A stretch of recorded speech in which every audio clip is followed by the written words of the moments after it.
Olá, espero que vocês estejam bem. Eu sou o professor Eliezer, leciono no curso de História e no mestrado em Territórios e Expressões Culturais do Cerrado da Universidade Estadual de Goiás.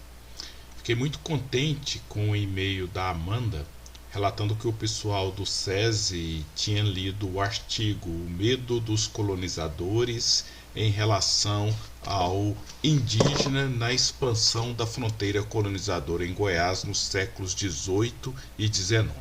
Um título bastante extenso, por sinal, que está nesse livro organizado aí pelo professor Sandro Dutra e outras pessoas, cujo título é Fronteira Cerrado. Além de contente, eu fiquei gratamente surpreso, porque é muito raro ler esse tipo de artigo fora da universidade. Então, alunos e professores do SESI estão de parabéns. Esse artigo resultou da pesquisa que eu fiz no meu doutorado, realizado na Universidade de Brasília e finalizado no ano de 2006.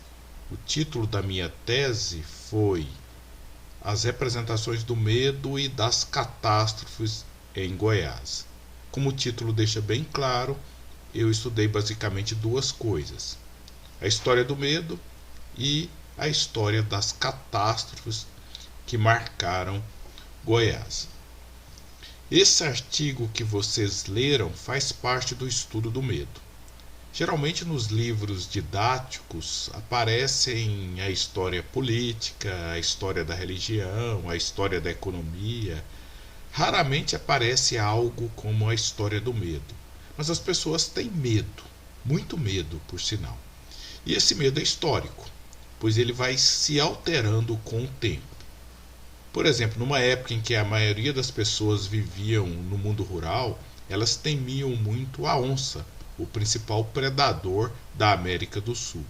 Por isso surgiu várias histórias sobre onças, sendo que um homem corajoso era aquele capaz de matar uma onça.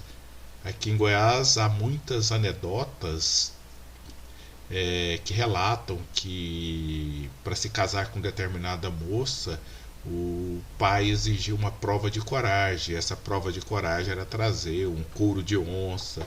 Todas essas histórias demonstram o quanto a onça era temida nos tempos antigos.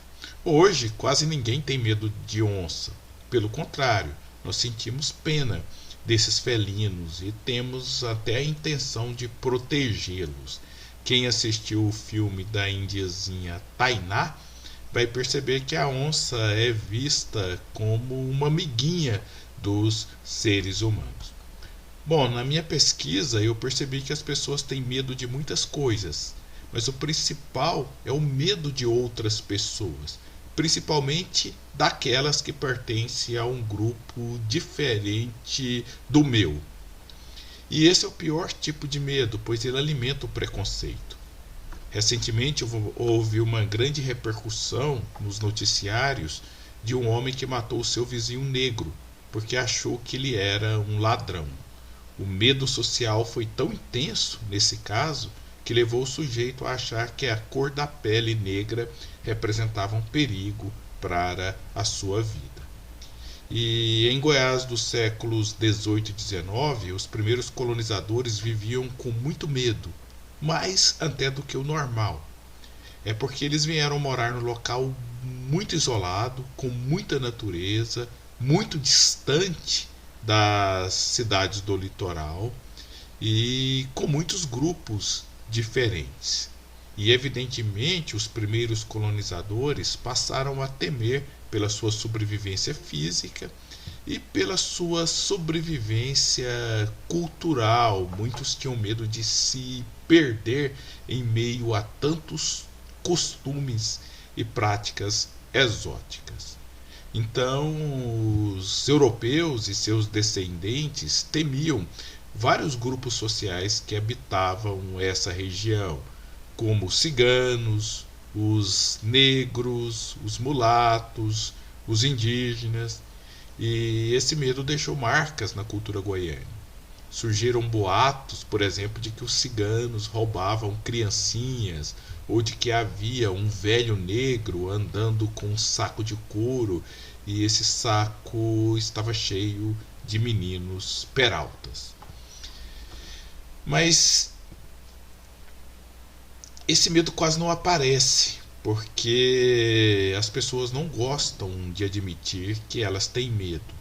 Todo mundo quer ser corajoso e quer esconder os seus medos.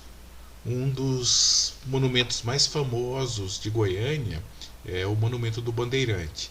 E nesse monumento aparece um homem velho, mas bem imponente, com botas longas, segurando uma grande arma de fogo. O monumento quer nos passar uma mensagem. A mensagem é de que os bandeirantes eram homens intrépidos e corajosos. É provável que eles realmente fossem bem corajosos, pois não é qualquer um que tenha disposição para ficar enfrentando os perigos do sertão por longos meses, às vezes até anos, como eles fizeram. Mas eles, os bandeirantes, como todos os seres humanos, também sentiam medo, principalmente dos indígenas que resistiram bravamente à colonização. Então, o artigo aborda a guerra entre os colonizadores e os indígenas Kayapó e Avacanoeiros nos primeiros 2 séculos da colonização de Goiás. Foi uma guerra sangrenta. Os indígenas, como nós sabemos, foram derrotados, mas venderam sua derrota por um alto preço.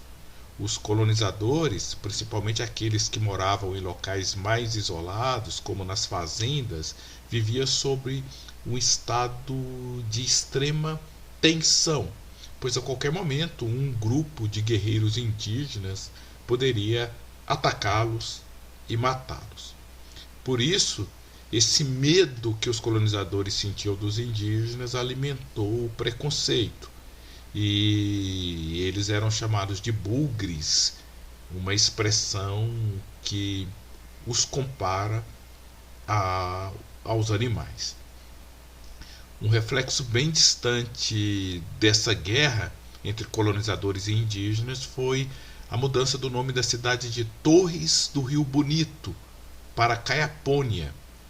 Essa mudança, se não me engano, aconteceu no ano de 1943 e foi uma homenagem aos Kayapó, os primeiros habitantes daquela região.